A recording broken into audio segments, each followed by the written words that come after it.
Hello and welcome to the first edition of the Going Nowhere podcast, a series in which we will be discussing various topics related primarily to media such as movies, television, video games, and music. We're your hosts, Mark, Johnny, Sheldon. Join us as we ramble our way through a myriad of extremely uninteresting and largely irrelevant topics, making our way through life and ultimately going nowhere. So I went to EB Games last week, 3 separate times, and I kind of stared at the wall of PS3 games that they had for like a good 20 minutes. All those 3 times, and I just... Well, that keeps happening to me too, because it's like a lot of video games just aren't appealing anymore. A lot of them are so similar. I don't know, it's just kind of uninteresting, everything that's come out. And, I don't know, I go to the wall there and I pull up my phone and I check out reviews for some games where the cover art interests me, and then I usually walk away because it's kind of mediocre, and I just want something that blows me away for a change. Like, I picked up a few games, looked at them, held them for like a good 10 minutes as I was looking for other options other than the one that I was holding in my hand. I don't know, none of them seem interesting, and there's also no games that I really want on the new consoles that will Justify the purchase? Justify me paying $600.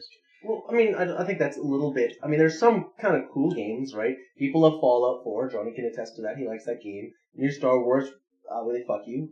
But yeah, see, I wouldn't have bought the new console for Battlefront, though.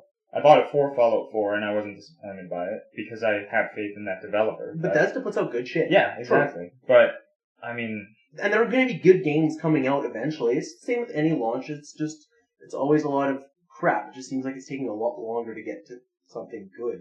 Yeah, and what you mentioned about the reviews was good, because if I'm able to see a review for a game and it gets poor or mediocre reviews, I won't even give it a try. Why bother? Someone, But, I mean, each person can get something different out of each video game. Yeah, but I feel like there's this massive hype of games now. But then as soon as they release, you hear absolutely nothing about them. I think their communities build up over time, but everything that happens is for that particular community. Once the game's out, day one, they're going to get their biggest launch, right? Yeah. You see Call of Duty coming out, that's when everyone's going to be buying Call of Duty. The next 4 months, no one's going to be buying Call of Duty. They already have Call of Duty because they want that shit as soon as it comes up. And they want to buy the season pass, and they want to buy all the... Well, that's their biggest market, right? Absolutely. And they know who they're marketing to, and they're not going to have advertising 5 months out after. Well, unless it's Christmas. But that's when they'll release their games, like the new Call of Duty, whatever, Ghosts. Yeah, there's such a huge spike of releases right before the holiday season. Can I tell you my gripe with fucking Call of Duty, just in general? The PS3 has a Blu-ray reader, right? So it should be, those discs should be able to hold a whole lot of memory. I'm not a fucking expert on it, but the fact that I picked up the new Call of Duty and was thinking of buying it, because I was like, why not? It's been a while since I picked up a Call of Duty game, and I just want to play something multiplayer. But I read the disc, and it said that the disc came with multiplayer and zombies, but then you had to download the single-player mode. And at that point, I put it back on the shelf, and I was like, fuck that. I don't want to wait for downloading. Fun! You have to wait to download anything anyway, because the new consoles... Yeah, that's true. You have to spend an hour setting up your console or more. Yeah, no, I couldn't even play Fallout 4 the first day with my new console for 4 hours. Just my connection to the internet kept getting interrupted, and it was just so much easier back in the day. You could just pop it in. And spend play. 4 minutes. Okay, well that's after you've had the game for some time, and it doesn't fucking work anymore. And actually be able to play your game. Yeah. Yeah, well, my friend bought the Halo edition of the Xbox One for Halo 5, and when it came, he installed it, got it all set up. You had to do the update for the Xbox One. Yeah. Which took about a few hours. I can't remember because we went and drank. You have to update your fucking controller. Yeah. Your controller! What is that? It's a controller. You plug that shit It in. just and works or it goes. doesn't. Like it's and You're not for that- swapping out fucking buttons. We're moving into a future where we just sit down and go, I guess I'll just wait till my couch updates. I want to play my goddamn game I bought today. Is that so much to Well, no. ask for? Okay, so he bought the Halo 5 edition of the Xbox One. And it came, like, Halo came in, like, a really nice case. And then you opened it up, and it was filled with, like, character cards and a bunch of bullshit. No disc. Only a fucking code. So you had to Well, then download... why even buy it at a store? I don't know. But you had to download fucking Halo 5. That's gonna be a big game on top Yeah. of being fucking bullshit. I just want to play my game. Yeah. There's no, like, you pick up... Yeah, now it's... And if you have a shitty internet connection, imagine how long that's going to I live out in the country, right? So my parents get like 100 kilobytes a second. We have 100 gig cap. I couldn't possibly have something like that. That's preposterous, right? That's ridiculous. So, like... And he everything's like that now. Yeah, and he bought it, and he was like, "Hey, Mark, like, I'll buy another controller for you. We'll play Halo tonight." And I was like, "That sounds sweet, man." And we opened it up, and yeah, of course, No disc. 4 hours of fucking downloading that game. Is that? But I just out of fairness, if I went to the store right now and I bought my own copy of Halo 5, would it come with the disc? I don't know, Or like I think that's because we're moving towards that. I think that's I mean, ridiculous. the instruction booklets aren't in there No, anymore. well, those are always found on disc or sometimes online, which is ridiculous. No, I know, but we probably will move in that direction. I'm sorry, but I'm paying $80 for a game. You can throw a fucking instruction manual in there. That's not too much to ask, Yeah, no kidding. right?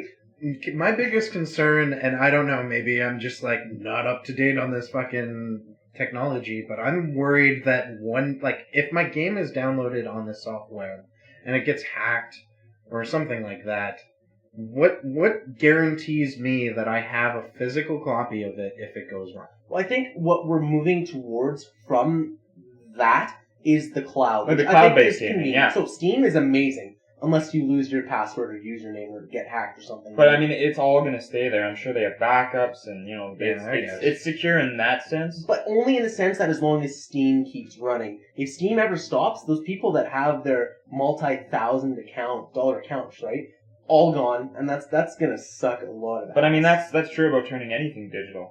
It's like storing your money in online banking. It's all just digital there. It's just numbers in the computer. True. Anyone can access that. You're just paying for the Terrifying. privilege to access it, right? But yeah, it doesn't mean so much when you don't have that physical copy, because it's like, this is mine, I bought this. Instead, it's like, oh, you're allowed to go in here. It's like, instead of purchasing something and owning it, you're just being allowed to rent it. It feels like. Forever, but I mean... Yeah, you know. I feel less inclined to play my Steam games than I do to play my physical copy games. Yeah, Because I'm like, exactly. I just... It's can nice just- to 'cause just you browse can a just shelf pop it and in. kind of Yeah. pick a game, and you look at it. There's and, something is this what I inherently... feel like? There's something inherently valuable in physically being able to have something. It's like with music too. You can download your music on iTunes. I feel better when I have the CD. Well, and that kind of goes with the whole, like, I feel like all of my good memories of playing video games, just in general, are when I'm hanging out with friends, right? Like, just in a room with a bunch of friends, and we're having a blast playing, like, 4-player split screen. And you don't have 4-player split screen anymore. on No. any system. But so my friend had bought the Xbox, had told me, "Hey man, I'll buy another controller so we can play Halo 5." And I was like, "Sweet."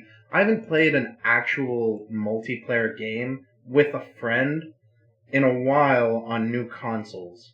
We've played like Wii, or we've played Nintendo 64, where we're all a bunch of friends playing it, and that's But more new nos- games. But nostalgia It's not there. wise, but yeah. So I was excited to be in the exact same room with a friend of mine on the same console and play, because all of the best memories that I've had of gaming are when I was with somebody or with a group Yeah, of and people. I don't think that's because of just the nostalgia we have for those games. I think it is because there's more to the social experience of gaming than just playing with other people online. I'm sure you release some sort of like endorphins or something like that. So, when- yeah. yeah. Yeah, there's definitely Serotonin, there's I definitely guess. science behind it, but it goes kind of back to when we were talking about Battlefront, and I was pretty stoked that it had the split screen, the offline split screen. But you can tell that the game was not designed for that. the old Battlefront games had the campaign, and it had that full split screen support. I'm pretty sure they had 4-player split screen as well, the old ones, but If not even 2-player split screen with that much content for 2 people. yeah, but I mean, this Battlefront it's disappointing. They have the training mode, which is just a few kind of mini game sort of things, and then there's those other 2 game modes that just feel really lackluster in content. And then there's the paywall, the season pass. Good news though. Yes. Good news. They actually are going to be releasing free content. They've announced I did hear The about that, and Battle I of think Jakku, that's I think. because of the backlash of like.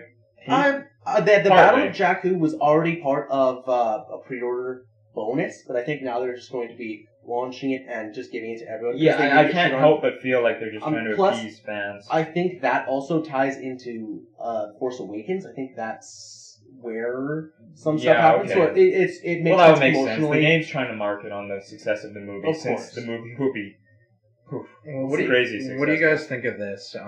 Halo 5 came out, and they have a new way of doing things. I haven't read too much into it, so I might not know a lot.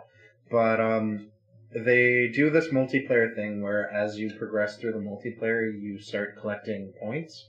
And you can use those points to unlock new maps as they come out. But they also give you the ability to pay your way through. your way through. So if you don't have those points, if you haven't accumulated them, but you want to play those maps, then you pay, just like you would on DLC.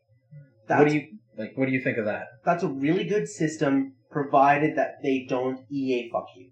And EA fucking you is a very, very beautiful thing where they did it in like Dead Space 3, where you could farm for hours and hours and hours to get all your shit, or you could spend a shit ton of money to get all that stuff you would have farmed. But they keep the farm rate so low that it's pretty preposterous to actually farm all the stuff you need to build your better equipment. Well, look at most MMOs. That's the case for most MMOs. You could just hop in, pay your $100, and access all that stuff. I mean, certain MMOs, yes, there's certain stuff you have to work for it. You have to put in the hours. But. I mean, I think the point of playing an MMO, for most MMOs, is to grind. There's a lot of grinding typically in an MMO. World of Warcraft, for instance, you can't just pay to win, realistically. At least, I mean, you can if you buy something else counts. But, I mean, beyond that, I actually... buy gold. I'm going to give Blizzard full props. They recently changed it so you can actually use in-gold money to buy time. That's cool. That's good. I mean, that's not... it should be free to play, realistically. Let me buy skins or some bullshit. That's why I think League of Legends, Riot has it absolutely right. Same with Valve. Yeah, well, TF2, you buy new hats. It doesn't affect the gameplay Yeah, at all. it's the add-on stuff that makes, can appeal to each different player. It's Absolutely. not just actual game content. You aren't forced to buy it to win. But I don't know. I had a lot of issues playing Diablo 3, and the way they had that set up near the beginning with the auction house, you could use real world money and just pay your way through. I know they've changed it. I haven't played in a while, but In our society now, we're so we move on to things so quick. We're oh, I've done this, now I'll move on to the next. It's just how it is, especially on our Facebook feeds. We see something, then we go, oh, that's funny, I'll post it up on my Facebook page. And as soon as you post it, you forget about it. So for, what were you talking about? Diablo 3. Diablo 3. Sorry. no, wait, you're coming full circle. So for Diablo 3, when it came out, and they had that gold thing where you could buy items,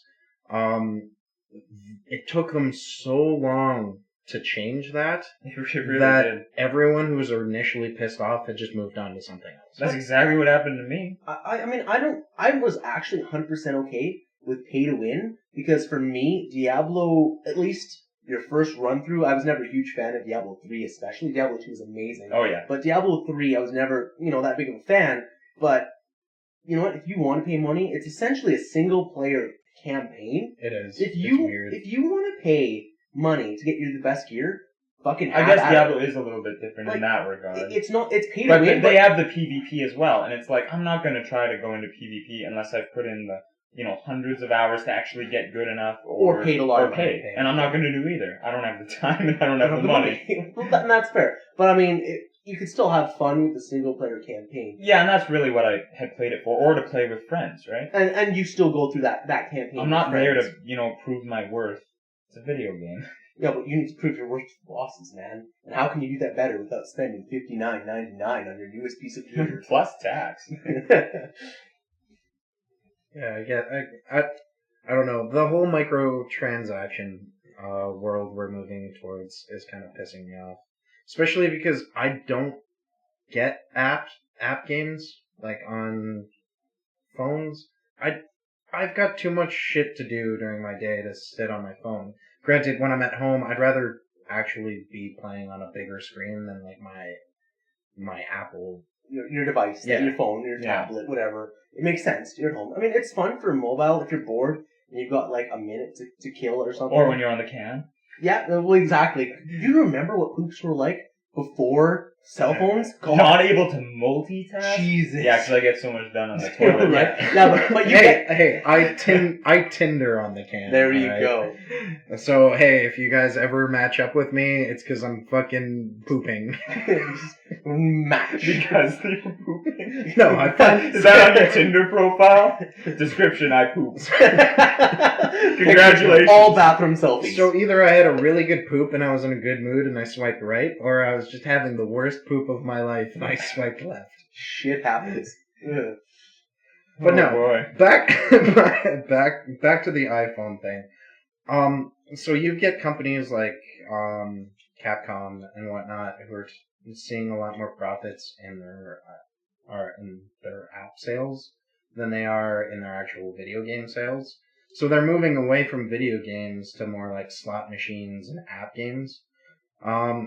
Which, I mean, now that technology is moving more like forward, everything is more like video games are way more accessible to everyone who literally just has a phone, right? Well, it's the on-the-go appeal, right? Because no matter how busy a person is, they can usually find time to fuck around on the phone. So we who like are in that hardcore gaming, well, not hardcore gaming, but you know, like console gaming or like avid spare time gaming kind of. We're being kind of pushed aside from like the like Asian mom at home who's just. I mean, but you can argue That's that. your example. Who's playing Wii Fit? You can argue that though from the Wii. The Angry Wii Birds. really, Angry Birds and the Wii, I think, really started that really trend. revolutionized the different members. Well, the it audience. brought in that target audience that wouldn't have even thought about playing video Everyone games. bought a Wii. You don't play your fucking Wii. No one literally, plays you the buy it, you play Wii Tennis, You and you're leave like, it in your living holy room. shit, this is a thing I have. What are the other games for it? And then you realize, no, your friend who had it, who suckered you into buying it, just had that game. He too is letting it collect dust now. Well, yeah, the Nintendo Dust Collector. They picked it up with a Wii U with a controller screen. It's pretty cool. The people that have a Wii U really like the Wii U. But what games do they have? They have Super Smash Bros. But I have that on my Mario 3DS. Kart. It's the Nintendo exclusives. They're always going to have them. They're always They're the gonna have best it. part of the Nintendo console. Yeah, Always, that's either true. exclusive. They have the worst third-party support. Well, because they tried gimmicky shit. If they just kept with the other consoles, I mean, they get their exclusives, but I wouldn't have to wave my fucking arms around like an idiot trying to link it a worked sword. for them. But you know what Nintendo does right? Multiplayer games. You can Brawl, have man. 8 people playing Super It's Smash true. Bros. with That's you. Which sick. is exactly And the they're all- original gripe yeah, we had in this exactly. conversation. Yeah. Maybe we should all get Wii U's. Yeah, no. Fuck No no. one will fucking play it. I mean, but yeah, you have Brawl, you have all the fun multiplayer games are strictly on the Wii and the Wii U, right? You don't see fun things with friends on other consoles. And that's another gripe with this new technology, or this new wave of video gaming and consoles, is, let's say, us 5 roommates here in this house decide we all want to play Call of Duty together. We would have to get separate consoles, buy the game individually, and then set it up on a TV. And so we'd be 5 guys playing together, but in separate rooms. And that pisses me Well, off because that it's like, happened before with Saints Row the Third. I wanted to play with my friend. It's a badass game. It's open world. It's like Grand Theft Auto. I was like, Grand Theft Auto with a friend in the same room? Why wouldn't I want to play that? But they didn't have the split screen. It was System Link. So my friend and I each had an Xbox. So we would get same room, each had our own TV, each had our own Xbox, and we would hook it up and do System Link in order to play together. We had 2 TVs, 2 Xboxes, and it was just ridiculous. So unnecessary. They were Money. Look at that though. That's money. Yeah, that's you had to buy all that stuff. It doesn't come down to the users anymore. Look at the Xbox One's release, the press. It was like, oh my god, you're going to need to do this and this and this. Everything's going to be always online. You cannot be not online. You can't play used games. You have to buy licenses for fuck that. It's all about making money. That's Yeah. the whole. It's a business. That's what it comes down to. You got something that's that popular, of course it's going to be Everyone needs capitalized to buy on. their own copy. and that comes to the point of LAN gaming. Like, Where's that gone? StarCraft. yeah, StarCraft. Man. Just plug those fucking Windows 98s together. We got this. yeah, man. Like, I remember going to the mall and going to the like video game. The arcade. Yeah, the arcade. Thank you. Video game mall. The video game The place store. where you play video games in public. Yeah, and They don't exist. Yeah, you'd go to the back and there'd be a bunch of computers set up and you'd pay your time and then you'd play LAN. So we were like maybe like 18 people playing Call of Duty 2 when that was out. And we fucking loved it and we would play StarCraft and Warcraft. Yeah, I did the same yeah. thing. Yeah, and then when Halo 3 came out, I would have people come in, they'd bring their Xboxes, but we'd have it plugged in LAN-wise so that we can play in the same room with Wasn't just two Halo TVs. 3 4-player though? Wasn't that like one of the last where they was actually you could have multiple split screens? Now the most I see is 2. We have TVs bigger than ever. We have like 100-inch fucking projector screen like size of a movie theater. It's fucking and 80-inch and less TVs players just per for like TV. $600. yeah, you can easily get a 100-inch TV, no problem. 110-inch. I mean, you have to find how you're going to transport that and get that down the stairs or whatever. How are you gonna But, fit that in your fucking like, car? yeah, I can fit like 5 of my TVs on this goddamn thing, but I can't have 4-player split screen? Are you fucking kidding me? Because it lowers the quality of your gaming if you've got Well, so many split screens. I mean- No, it doesn't. My TV's massive enough for it. The big idea, I think, why they don't include split screen, at least what Xbox says, is that, you know what, we, as a community, are typically getting older. You see, the SNES guys are getting pretty old as shit, and all they want to play is old, shitty 2D side-scrollers. We are like the N64 GameCube-ish generation, Split right? screen generation. Yeah, we want to be able to play with friends and that, but as we get older, we have more responsibilities. We have less time to really get together. I mean, if I wanted to plan a night with a friend from high school, I'd be like, yo, we need to do this, and then it would take however long to get over, and then it would take however long to set up. And by the time we were all done that, we'd be like, oh, we got like 10 minutes to play this game. But you know what? It's interesting. But How is this going to appeal to the younger generation? They don't have the access to the split screen. The kids who don't have responsibilities, who can just sit at home and play video games all day. And that's what they're going to do. They're going to really But isolate themselves. Now they can't bring friends over to play split screen. Oh, because you can't. But what you can do is you can get called racial slurs and told to die from cancer. So online, I mean, that's a feature, right? And you can yell that at people. with no Literally repercussions. every match in Call of Duty, somebody tells me to go suck a cock. And do you? No. Well, see, that's your loss. Well, maybe. No. Just beat them up. Oh, Yeah. wait. Yeah, you can't in real life.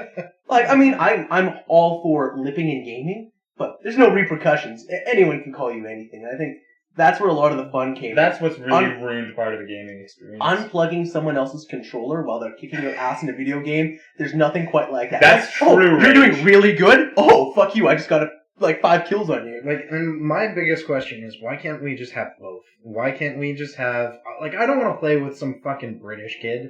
You want to play with your Oh, friends? I see how it is. Yeah, fuck the Brits. Oh no, Mark. Quote, Fuck the Brits. You may as well have said it. don't quote me on that. I'm sure British It's people are written, nice. it's documented. Fucking British kids. Speaking of British people, Oh, we're gonna we're gonna talk segue. about I think Wow. we've been doing this for a while. That's a That was strong a segue. strong segue, because fuck that. I think we made our points. Yeah, no, really. But we saw the new James Bond movie Spectre pretty recently, each of us, and Separate. You guys went, I think, A separate week or night, two, yes. was yeah, it was about 2 weeks ago, Yeah. I think, It was ish. 2 weeks separate, and it must when- still be in theaters. Oh yeah, it's still in theaters. Yeah, when you guys came into the house, you guys looked like you were confused at how you felt about it, and I didn't really understand that. Oh, I was feeling. confused as to where I was. Oh. Rockin' Yeah, Johnny okay, mode. granted, you're always confused about everything. It's okay. What are we doing right now? What is going on? No, seriously. who Why you are guys? these clamps? Oh. But no, yeah, no, I know what you're getting at. I really wasn't sure what to think of the new James Bond movie. I think we can all agree we really liked Casino Royale, and it's our favorite Daniel Craig movie.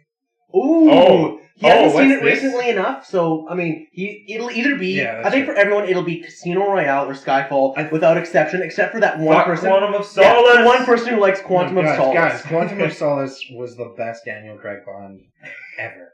All Alright? It Get was, it was Black- like... Hello, welcome to the Going Nowhere podcast featuring Johnny and Sheldon. Because Mark's going nowhere. Well, actually, he's going somewhere. He's getting out. I'm Oh, that was really leaving fucking this stupid. fucking place. Fuck Quantum of Solace. Oh god, no, okay. I don't know. I felt like it was going towards a Pierce Brosnan Bond a lot more. It was. Oh, that They wanted to classic Bond. call back, right? I know they wanted In to call certain back, regards. but like they threw the action scenes were a little bit more ridiculous in this one. I thought the action scenes were the best I part. thought that I agree I think with they were Johnny. the only redeemable factor. the women characters seemed a lot less strong than most Okay, of the that's- Daniel that's- Craig Bonds. Absolutely. Clearly. From coming from Vesper to What's her face? what's her face and the To other I'm what's her face. completely defenseless, but I want to be with you forever. But I think I'm gonna leave because you're an assassin. Yeah, I mean that. And But plus, I'm also there's badass, and yeah. I can hold my own. And I'm there's the girl you've been waiting a for. 40-year difference in age. That Yeah, I think that really. that really broke the believability of that. What? Like Well, Melanie Laurent, the actress, Yeah. she's like 20? 30, not even 30, probably. Yeah. And Daniel Craig's pushing 50. It just felt like the age gap for me was like, he's getting old. Like after He is starting to look it. He's got those sags. I mean, Skyfall was The good wrinkles. because it made sense because it was all about, oh, I'm getting old. I need to quit the game because I've been James Bond forever. You know, this is being old. But And then the next one, he's going and fucking around 20-year-olds. It, I mean, it good did for feel, him. It did but- feel forced rather quick because Casino Royale was sort of a reboot to show the original James Bond and his grittiness, and he's really not by the book. He's doing things the dirty way. And he's learning to become the James Bond he eventually becomes. But then 2 movies later, he's the old James Bond who's it all kind of rushed too quick, which may have been because of the casting. Skyfall had some of the callbacks to original James Bond, but I think it was done classy. Like when he was on the train in the beginning, and he has the bulldozer pull off the back, and he gets himself back up, and you see him just a nice subtle thing where he grabs the cuffs of his suit and he pulls it up like James Bond would right after something. It's like, oh, it's so casual. Just Walks no matter away. what he's doing, no matter That- what dangerous situation. That was beautiful because that was badass. Yeah. that's badass, and it's so subtle. It's not like shaken, not stirred, because they did this in the other movies. Yeah, it's not forced, right? Yeah. So he, they kind of did that in Spectre too. He falls on the couch and he gets up and kind of straightens his tie and And that was good. reshuffles his suit or whatever. I still don't know how I feel about that whole opening. I I don't know. I thought really it liked- was interesting. I thought I love the Day of the Dead. I love that festival. It looked really Yes. fucking cool. His costume looked really cool, but I thought entirely felt underutilized, and it just literally kind of went nowhere. Well, no, I mean that was sort of where the plot bounced off of, right? Because that was the Mission M Sentinel. But I mean, that's how I mean, all James Bond that- movies start. There's always something in the intro that has nothing to do with the rest of the movie. I know, but sort of sets it up. Yeah, yeah. weekly. It felt underwhelming. I was really hoping that they'd started off on a huge note. The whole helicopter. I'm sorry, spin- fighting in a helicopter while it's spinning around, tailing above a massive I crowd think is that's- underwhelming. That's where we have a big disagree. I like the helicopter fight scene. I thought it was pretty well done. It's a helicopter fight scene. It's only going to be.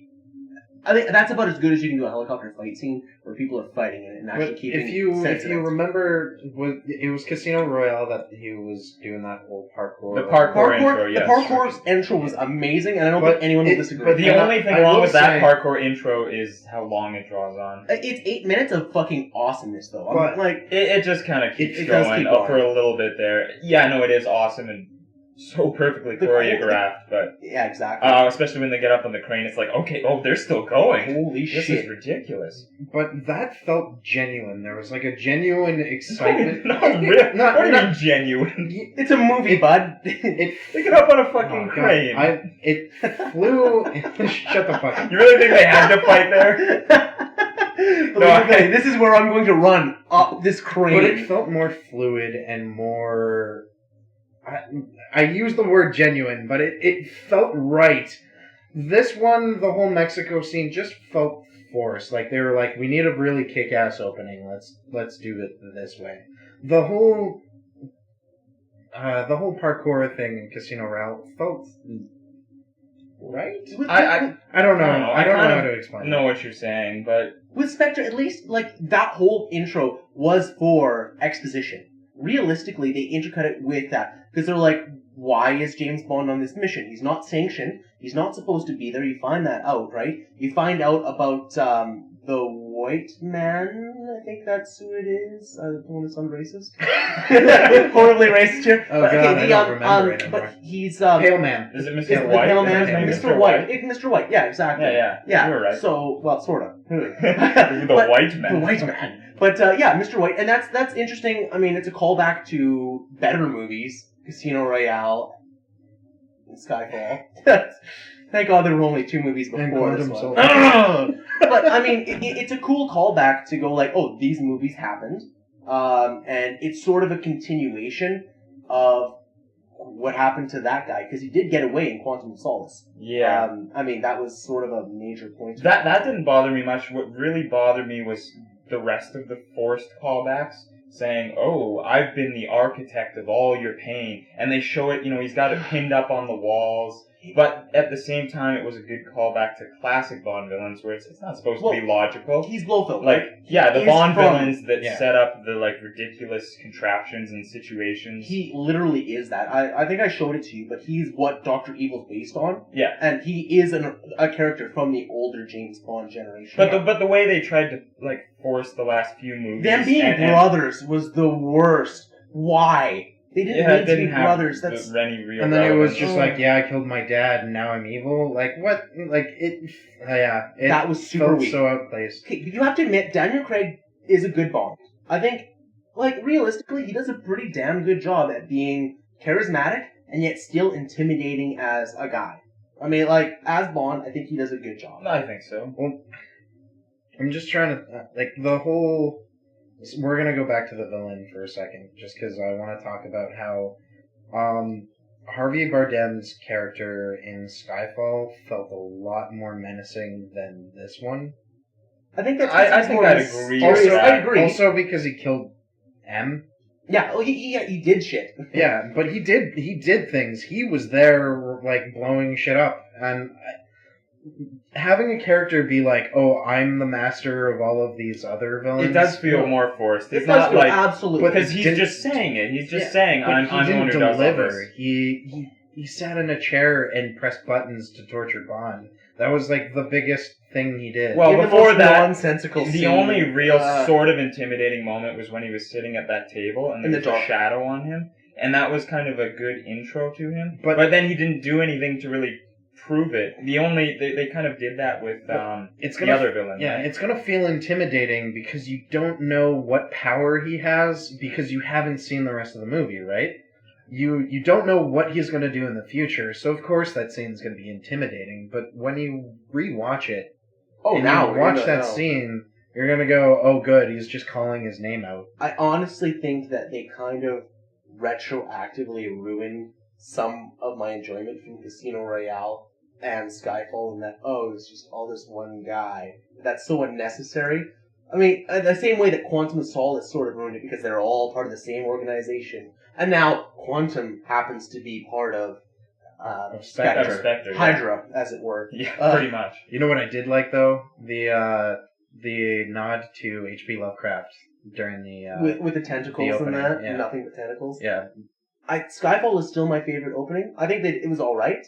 The song for Skyfall was Adele? yeah, she it's killed just it. amazing. What do you guys think Visual about the style. song in Spectre? It was alright. I forget what it was. Oh, I don't know. It was Sam something? Worthington. Sam Smith? Is that his Sam name? Worthington. That's such a generic sounding name. No, I didn't think the song itself was bad. I think he's an amazing singer. It's just maybe it was the visuals combined with that. I like the visuals to an extent, but Skyfall left such an impact on me. I think it just, for me, it resonates as just. And the Casino Royale intro was really good. Was that the one with Jack White? And that was Quantum. That was Quantum. Okay. So forgettable. Casino Royale was Rage Against the Machine. No. Casino Royale was no. from Oh fuck! Rage Against the whatever. No. Soundgarden. Soundgarden. And what is his name? You know who I'm I know talking exactly who you're talking about. about. You Know My Name was the song.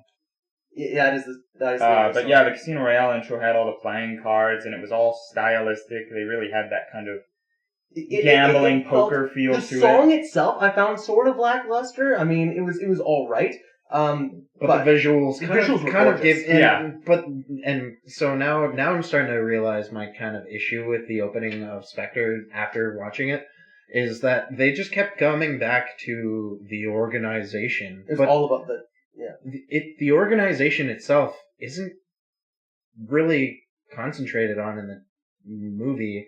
It's only concentrated on the one guy, the leader of it, right? And I mean, to an extent, their plan, which is pretty ridiculous. It's not menacing. Like, it's not menacing at all. You never get to see them actually do anything with their plan. To like take over all the intelligence of the world or anything. So They don't really say what they were trying to do all these years, stringing James Bond along. There was no real clear motive in place for all of that. It just felt. That's why it felt kind of like the idea was for him to hurt as much as possible, but that's such a weak motivation. Yeah, it really is. The randomness of the movies thus far. I really liked Dave Bautista's character.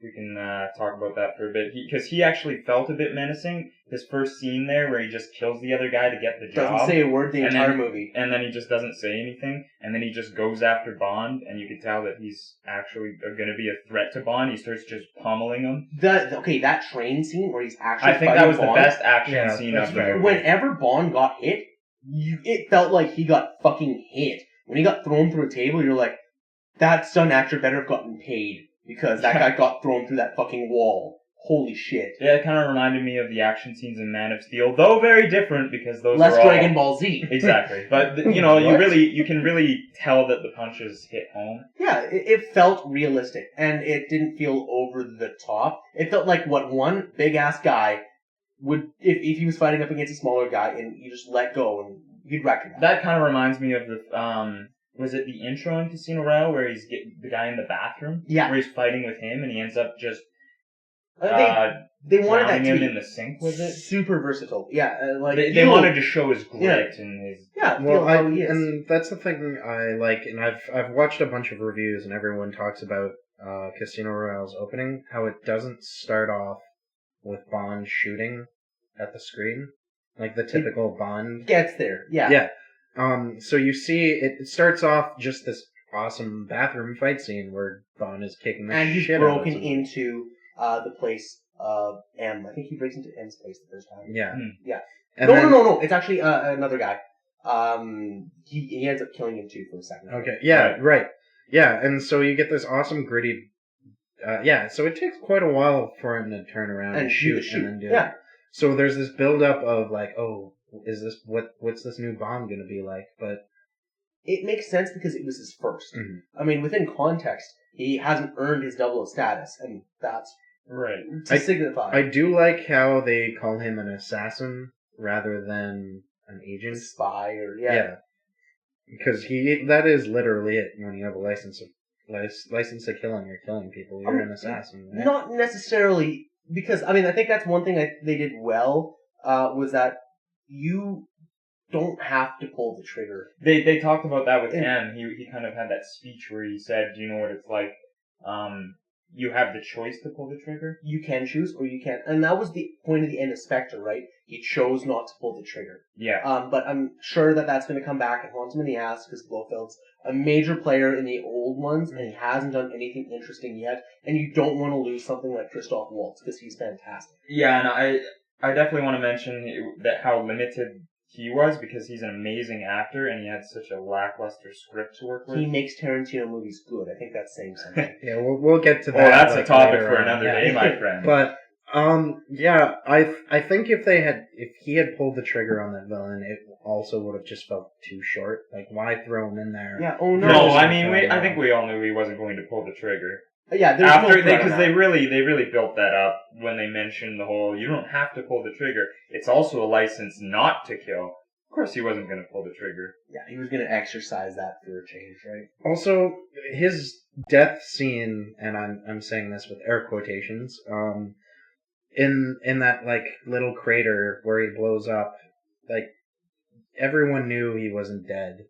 But I felt like they didn't play on that enough. Like at the end, it was just like, oh, Bond's in a new building, and now weird things are happening. Oh, it's definitely him. Like I don't know, it just felt too quick. I mean, in most movies, though, there's a certain plot armor given to people.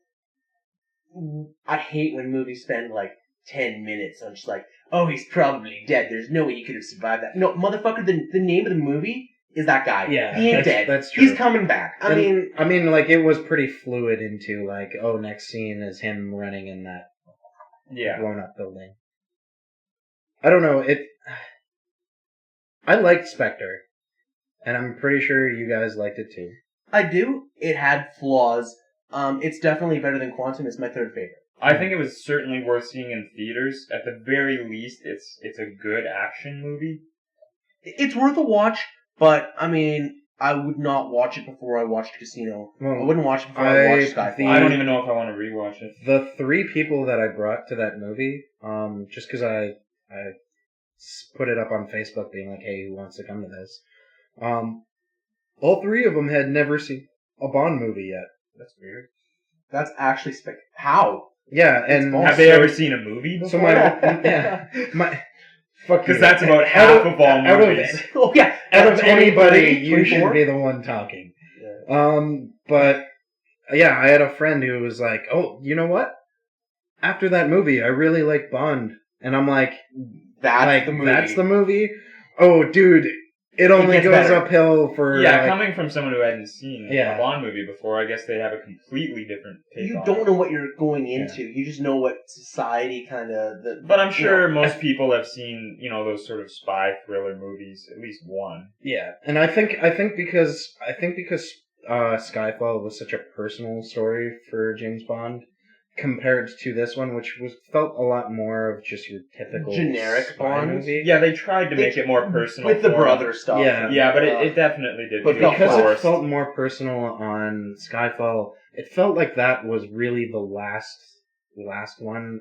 That would have been like the perfect finale where he hung up his reins. M's dead. I know that there's a brand new and then like they M. Yeah. But I mean, for Daniel Craig, that felt like a Daniel Craig finale. They could have replaced Bond at that moment. I think that might have actually changed the entire just tone of the movie. Really, but I mean, they couldn't have the same storyline. That's probably why it felt so forced, because it was kind of like they just dragged it on and said, oh no, this is really what's been going on the whole time. Spoiler, the ending is he walks away with the girl and is like, oh, I'm done with the job, but this is Daniel Craig's last. He already tried that. Yeah. Well, he comes back, doesn't he, at the end? There's like that scene where he walks back with her. We didn't stay post-credits. Oh, really? No. No. If I'm not mistaken, so he leaves with her, and then the next scene is Hugh? Kind of the nerdy guy? Yeah. Sitting at a desk, not really doing anything, and then Bond walks in. Oh, yeah, we saw that. Yeah, and Bond walks back in. But... Does he leave again with her? I don't know. I mean, people saying... I heard a bunch of people say that Bond being romantically attached is not what Bond does. But if you look back at, like, Timothy Dalton's Bonds, one of them starts off with him getting married. So Casino, one of the favorites, right? Johnny and I both agree it's up there. He truly fell in love with Vesper. Like, he really let down all of his barriers, and Yeah, they made it very believable. So it was really personal. Like the one thing I do like about Daniel Craig's Bonds is they do feel quite personal. The last one, Spectre, didn't, and I guess Quantum of Solace too, didn't really feel personal.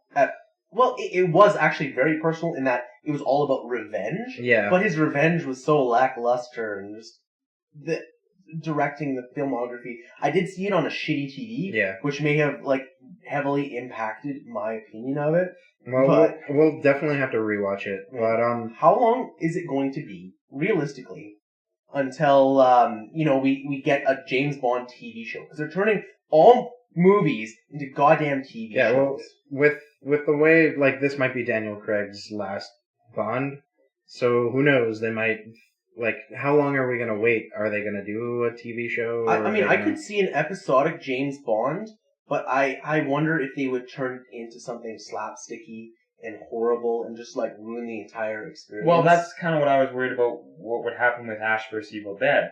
Because that's They get slapsticky? No! Really? Stop! Oh, no, not- I'm pretty sure not in that Sam Raimi regard, is not in that is same slapsticky. regard. No, I know. I know that's the point of it, but the TV show seems to certainly have a different sort of vibe to it. And I know that they originally planned another movie, and they had so much content that they wanted to make a TV show. Well, And I think that's why there's been a trend of a lot of movies turning into TV shows instead. But it's not just recent movies. You're getting some old content, like Scream. How long has it been since Scream has been relevant? Scream 4? well, they came for out a with long Scream time. 4, but yeah, well, now that he's... Fargo? I mean, for God's sakes, Limitless. Yeah, that box office success. Why is that a TV And show?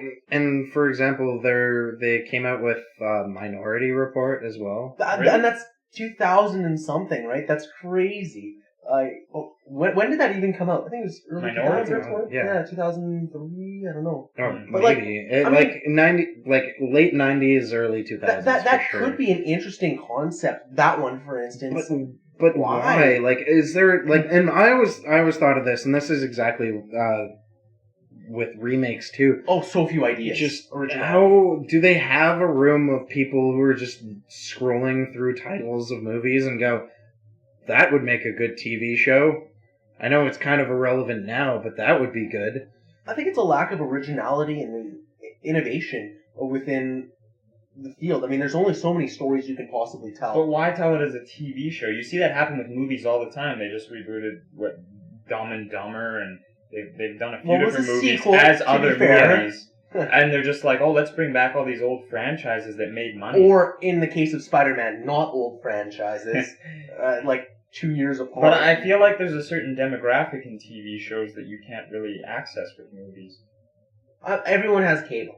I'm saying that generically because a lot of people are actually getting rid of their cable subscriptions. Well, they either have cable or they have streaming services, They or have they like something. to torrent and stream things. It's a lot more accessible to watch your $8 a month Netflix than it is to go to the movies and pay $16.95 for your movie. Well, that plus $25. the thing for is your that the popcorn Netflix, pop. it comes out afterwards. So it's, people want to see the new stuff Not now. They want to necessarily. know what people are talking about I mean, now. they're they've got Netflix original exclusives. Well, that's content why and there's all stuff these like that. original Yeah. things where it's like you can only see it on Netflix, you can only see it on TV or on the streaming service. Well, Or but then you get anywhere like online. cable companies who are just getting massively hit now because people have the ability to choose what they want to watch, and they're not stuck like being like, oh, I wonder what's on TV today.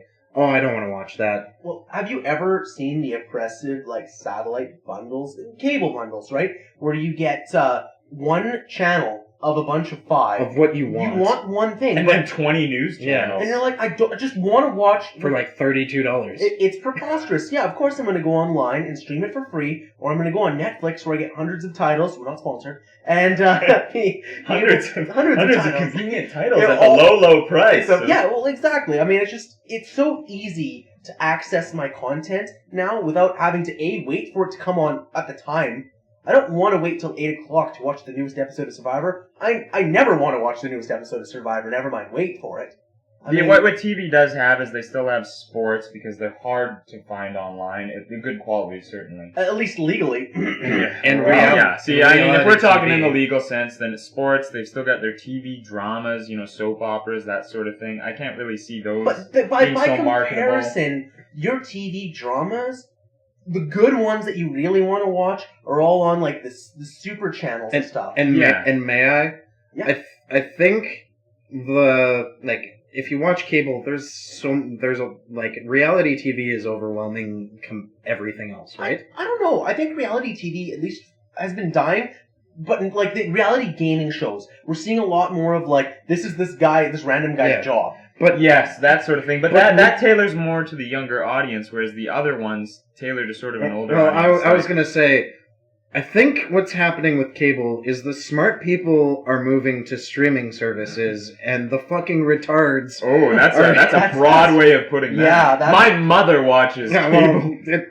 Technologically. Yeah. No, I know the point you're trying to make, but yeah, it's like... Okay, but the problem with a lot of streaming services is that there's going to be so many different streaming services you're going to have to get. You're going to end up paying the same amount for those streaming services as you are for cable, because everyone has their own licensing. Well, yeah, Netflix was great at the beginning, but now you've got all those other Hulu and HBO Go. Yahoo's doing their own. And in order to get all the content, be a problem. It's inevitably going to boil down. And like, I want to watch, let's say, my show on AMC. I'm going to have cable because AMC doesn't have their streaming thing. If they get a streaming thing, I'm going to have to buy AMC so I can watch that one show I want to watch. That's the problem we had with cable. That's when you stream it online. Well, yeah, but I mean... Because I'd rather watch like a shitty quality of the movie or the TV show that I want to watch because I'm following it rather than paying. Like, I'm all for streaming stuff, but like I'll torrent music or do whatever I have to listen to music the first time. But, you know, if I like it, if I appreciate it, I'm going to go out and buy it. I'm going to support it because I appreciate it. Yeah, in regards to music, that's a good way to go about it. With TV shows, like 6 Feet Under. Mark introduced it to me. I fucking loved the show. Went out and bought it because it was really good. Immediately. I mean, but that's the thing with movies too. I might stream a movie online. If I really enjoy that movie, I'm going to buy it. You know, it's simple as that. I'm going to give my money to the people that made it in the hopes that they'll make more of something that I really enjoy. I'm not just going to steal it. If it was a movie I fucking hated, I'm not going to buy it. And I don't think that I should have to go to whatever video store, pay $10, $20, whatever, how much it is, and then get home not knowing what it is and hate it. I don't know. Maybe I'm stuck in the old ways, but the one thing I did like, and this kind of created like a family tradition of like every Friday we would go to like Blockbuster or something like that, pick up a movie, rent it. Well, yeah, we used to do that too. But you'd rent it. Now you have to buy. You can't go and rent a movie. Yeah. Right? Well, I mean, the streaming services are sort of like renting. It's just you can watch it as many times as you want. But then that kind of eliminates the buying aspect because it's on, like, at your fingertips.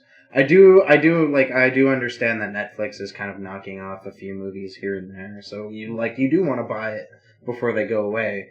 Well, Whiplash. I bought Whiplash today because I love that movie. And even if it's on Netflix forever, I'd rather just own that movie. Because you can pick it up and put it in. You know you'll have it forever, right? You don't have to stream through. I don't have to go onto Netflix and hum and haw. I do really appreciate Netflix for its accessibility, for its quality. That sort of thing you can't get by just streaming. If you want to sit down and watch an actual season of a show, it's a far better option. Absolutely. If it's on Netflix, that's the problem. Right? But I mean, they're going to be losing. Apparently, they're losing a lot of licensing. I think either December 1st or the new year, they're losing a lot of their Good thing content. they have the Marvel licensing. Yeah, well, and actually they have Disney licensing, so they're going to be. Canada, at least. Yeah, Canada is getting Star Wars first. Which is interesting. I remember reading about that. Yeah.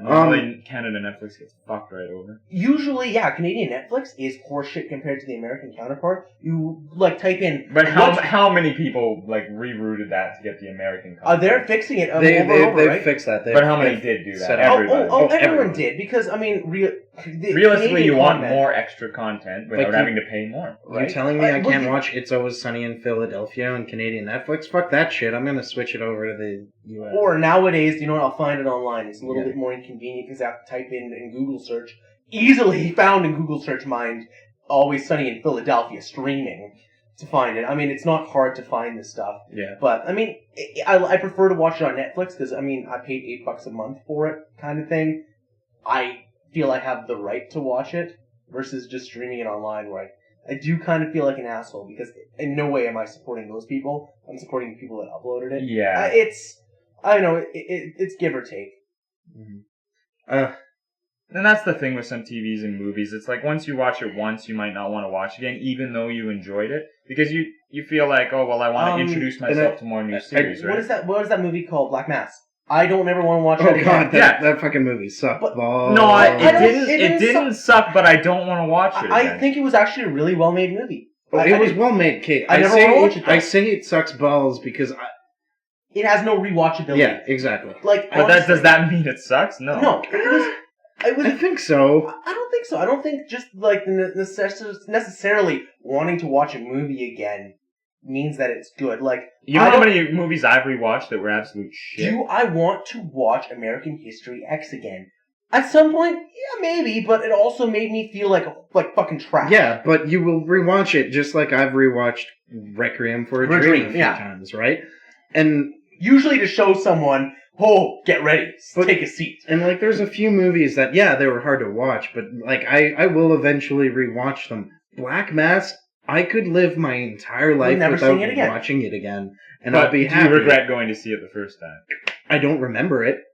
But that was not my question. That wasn't the question. Do you regret seeing it?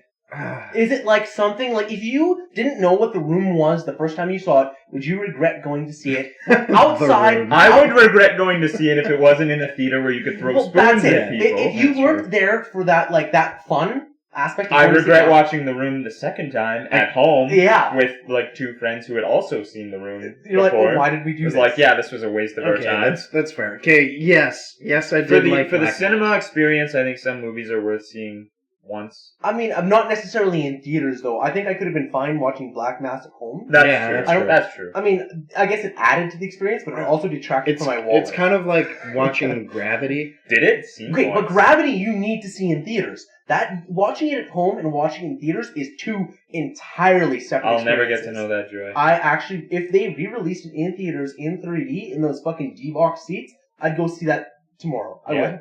Like, just the feel you get while you watch it is awesome. You watch it at home on a tiny, shitty little TV with your mono speakers that sound like tin cans.